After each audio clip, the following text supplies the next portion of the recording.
Assalamualaikum warahmatullahi wabarakatuh. Selamat bertemu lagi bersama Ibu di sini.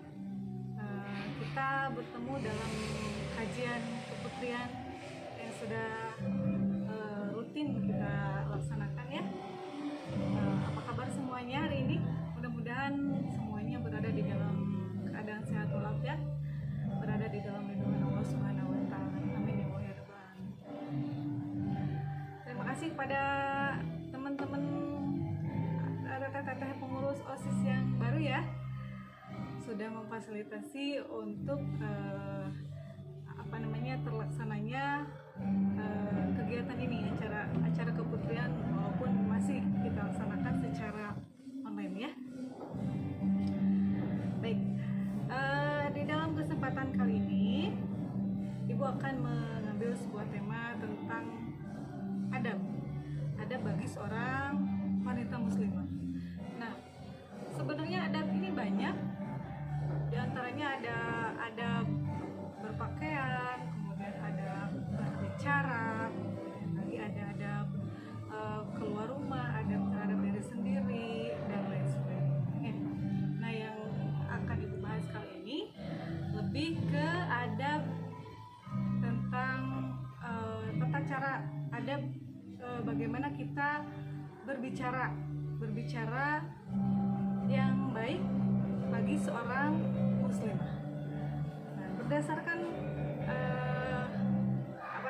ajaran Islam ya. Nah, kenapa sih bicara saja harus ada adabnya? Kenapa bicara saja harus ada aturannya, gitu kan? Nah, terutama bagi seorang wanita, bagi seorang muslimah, memang sangat perlu untuk diketahui mengapa aturan itu sangat banyak gitu ya. Mengapa sepertinya wanita itu terlalu diatur gitu di dalam Islam. Nah, maksud dari semua itu kita harus bisa pahami bahwa maksud dari Allah menerapkan aturan itu agar kita manusia bisa, apalagi seorang wanita, bisa terlindungi dengan aturan-aturan yang ditetapkan itu, gitu ya. Karena aturan itu juga bisa menjaga diri, menjaga hati, menjaga harga diri, dan akan mengatur akhlak kita.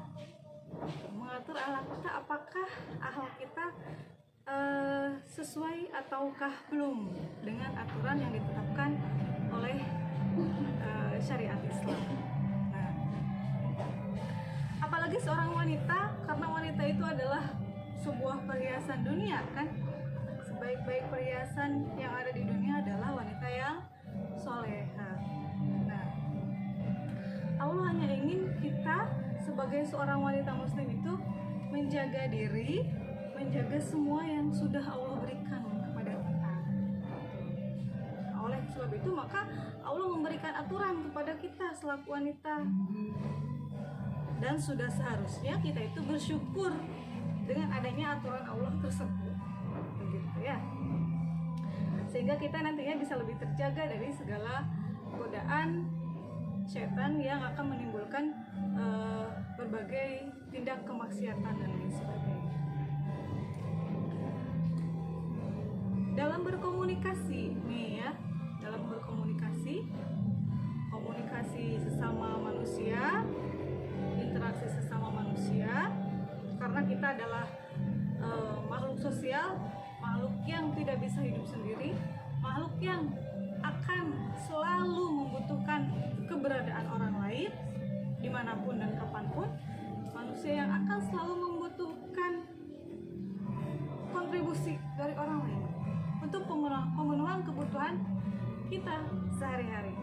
Nah, interaksi itu akan terwujud dengan mudah apabila kita mudah bisa berkomunikasi.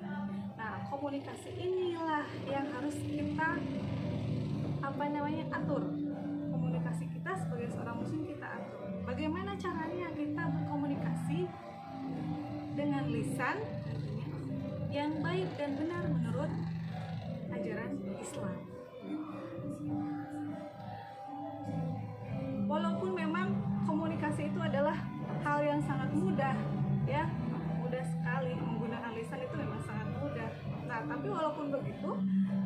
tidak boleh seenaknya kan, tidak boleh seenaknya dalam bertutur kata, karena semuanya memang sudah ada aturannya tentang adab berkomunikasi itu.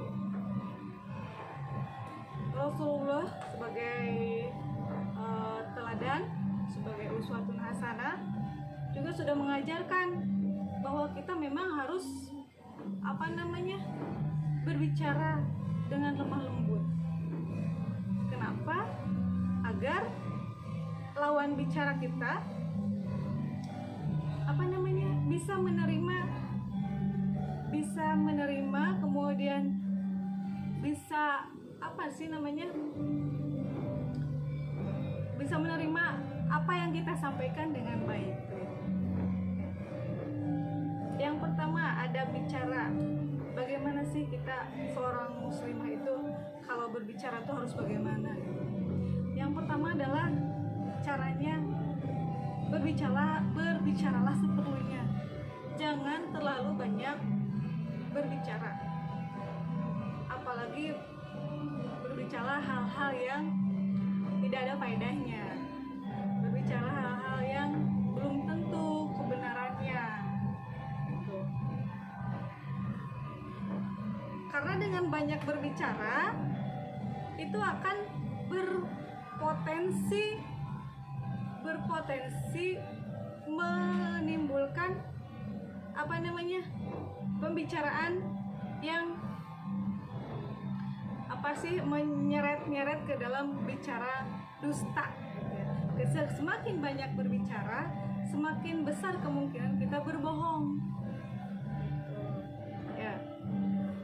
Jadi kita kalau ngomong ke orang gitu ya, bicara sama orang lain, bicaralah seperlunya, bicaralah singkat, jelas, dan tidak bertele-tele, tidak terlalu ngalor ngidul.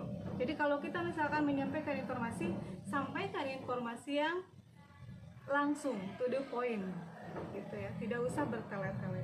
Kemudian kalau kita mau menyampaikan keperluan, sampaikan keperluan kita seperlunya saja. Itu yang pertama, jangan terlalu banyak berbicara. Kemudian yang kedua, berbicara harus berhati-hati. Kenapa harus berhati-hati? Jadi kalau kita bicara itu harusnya dipikir dulu, kemudian baru disampaikan, diucapkan. Jangan diucapkan, kemudian baru dipikirkan. Jadi pikirkan matang-matang apa yang akan kita ucapkan.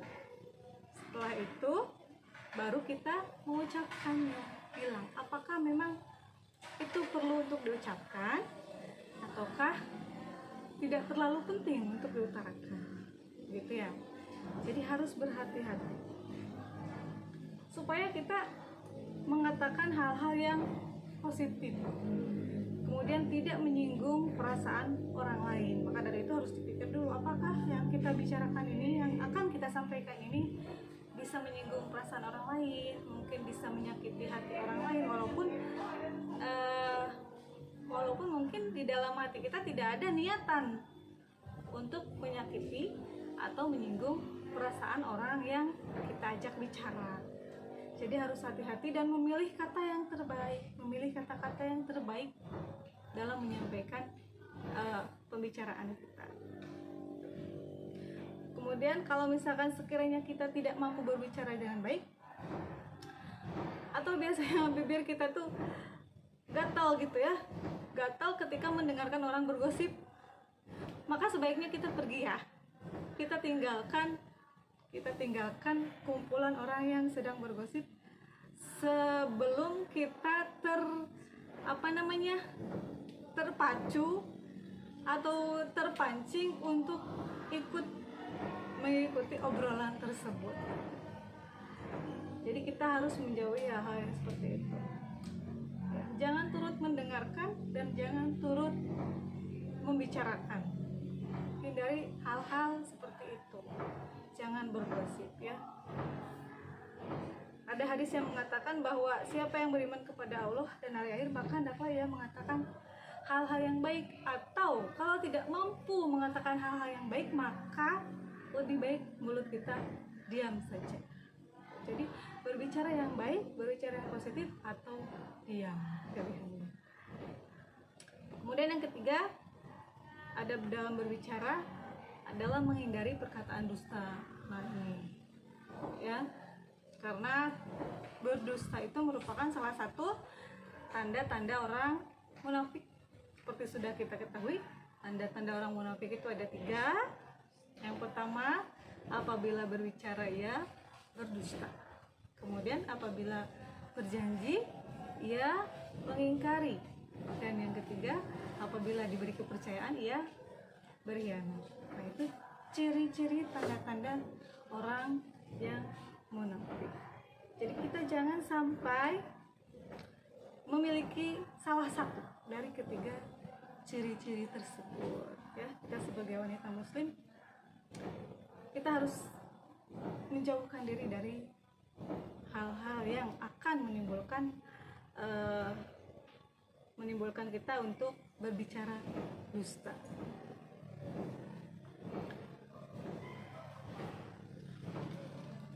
Kemudian menghindari ghibah dan panggilan yang buruk. Ini panggilan yang buruk nih biasanya karena kita sudah merasa teman dekat, sudah merasa tidak tidak ada batasan gitu ya sesama teman, sehingga panggilan ke teman pun seenaknya. Misalkan ada teman yang kulitnya hitam, kulitnya kurang putih ya, dipanggil si black. Atau misalkan yang hidungnya kurang mancung dipanggil si pesek atau dan lain sebagainya. Hindari perkataan-perkataan buruk seperti itu ya, apalagi sampai memanggil panggilan dengan nama panggilan binatang gitu kan, dan lain sebagainya. Kemudian menghindari ghibah ya, hati-hati. Ghibah itu membicarakan keburukan orang lain, menggunjing orang lain ya. Ada hadis yang mengatakan bahwa ghibah ialah engkau menceritakan saudaramu tentang sesuatu yang ia benci. Kemudian si penanya kembali bertanya, wahai Rasulullah, bagaimanakah pendapatmu bila apa yang diceritakan itu benar padanya? Rasulullah SAW menjawab, kalau memang benar ada padanya, itu ghibah namanya. Jika tidak benar, berarti engkau telah membuat buton atau mengada-ngada atau fitnah. Itu hadis riwayat Muslim, Tirmidzi, Abu Dawud, dan Ahmad. Kemudian dalam hadis lain Rasulullah juga berkata, janganlah kalian saling mendengki katanya, dan janganlah kalian saling membenci, dan janganlah kalian saling berkata-kata keji, dan janganlah kalian saling menghindari, dan janganlah kalian saling menggibah satu dengan yang lain, dan jadilah hamba-hamba Allah yang bersaudara. Hadis riwayat muttafaq alaih. Jadi jangan sekali-kali membicarakan keburukan orang lain, walaupun keburukan itu memang benar ada pada orang tersebut ya. Kemudian yang ketujuh, ketika kita sedang berbicara dengan lawan bicara kita, maka hindari memotong pembicaraan orang lain atau hindari memonopoli sebuah pembicaraan gitu ya. Jadi ketika ada seseorang yang sedang mengutarakan sebuah percakapan, maka sangat dilarang, tidak dianjurkan untuk memotong pembicaraan orang tersebut. Kenapa? Jadi kalau misalkan kita mau ngomong nih ya, jadi tunggu orang yang sedang berbicara, orang pertama itu selesai dulu, kemudian lanjutkan kita untuk menyampaikan apa yang akan kita sampaikan. Tidak dianjurkan untuk memotong pembicaraan orang lain. Kenapa? Itu karena bisa membuat orang tersebut akan tersinggung ya, dengan memotong pembicaraan orang lain. Apa yang disampaikannya belum tentu tersampaikan dengan baik apabila sudah terpotong, sudah kita potong tengah jalan apa yang ingin sampaikan. Kita harus memberikan kesempatan kepada lawan bicara kita untuk menyampaikan informasi secara tuntas ya. Kemudian kalau memonopoli pembicaraan, memang pada dasarnya di dalam sebuah di dalam sebuah percakapan itu akan ada salah satu yang akan mendominasi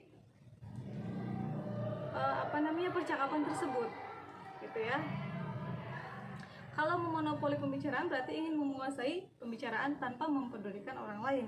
Sejatinya kalau kita berkomunikasi itu kan ada beberapa arah, ada menyampaikan, ada mendengarkan, ada giliran kita menyampaikan, ada giliran kita mendengarkan apa yang disampaikan oleh orang lain.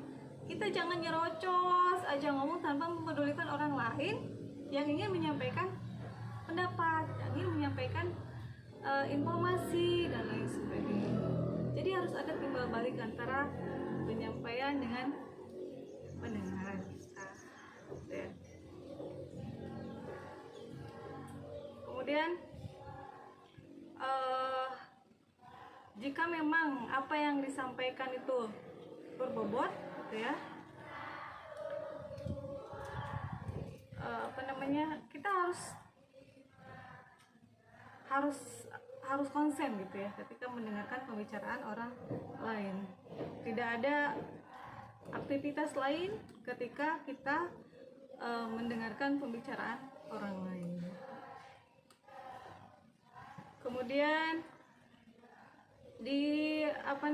dianjurkan untuk menjauhi debat kusir, debat yang tidak ada faedahnya, debat yang tidak ada manfaatnya. Kemudian selain itu, terakhir, tidak boleh menyombongkan diri, tidak boleh merasa kagum pada diri sendiri, merasa kagum yang berlebihan sehingga pada akhirnya akan menimbulkan sebuah kalimat yang menyombongkan diri sendiri. Jauhi sifat kagum pada diri sendiri, jauhi sifat sok tahu. Jangan terlalu memaksakan diri untuk bertutur kata jika memang kita tidak mampu, gitu kan. Seperti hadis Rasulullah, sesungguhnya orang yang paling aku benci di antara kalian dan yang paling jauh majelisnya dariku pada hari kiamat, orang yang berlebihan dalam bicaranya, kemudian sok fasih dengan ucapannya dan merasa takjub terhadap ucapannya. Jadi merasa bangga aja gitu terhadap diri sendiri, itu tidak dianjurkan. Tidak boleh merasa mengagumi diri sendiri yang berlebihan sehingga pada akhirnya akan menganggap remeh kepada orang lain, menganggap remeh terhadap pembicaraan orang lain, menganggap sepele informasi dari orang lain dan sebagainya. Nah, itu diantaranya beberapa adab atau tata krama ya. Kalau adab itu tata krama bagaimana kita seorang wanita muslim ketika kita sedang berkomunikasi, berinteraksi secara lisan dengan orang di sekitar kita, dengan orang lain. Mungkin itu saja yang bisa Ibu sampaikan dalam kesempatan kali ini. Mudah-mudahan hal ini dapat bermanfaat bagi kita semua. Mohon maaf atas segala kekurangannya. Terima kasih sekali lagi. Wabillahi taufiq wal hidayah. Wassalamualaikum warahmatullahi wabarakatuh.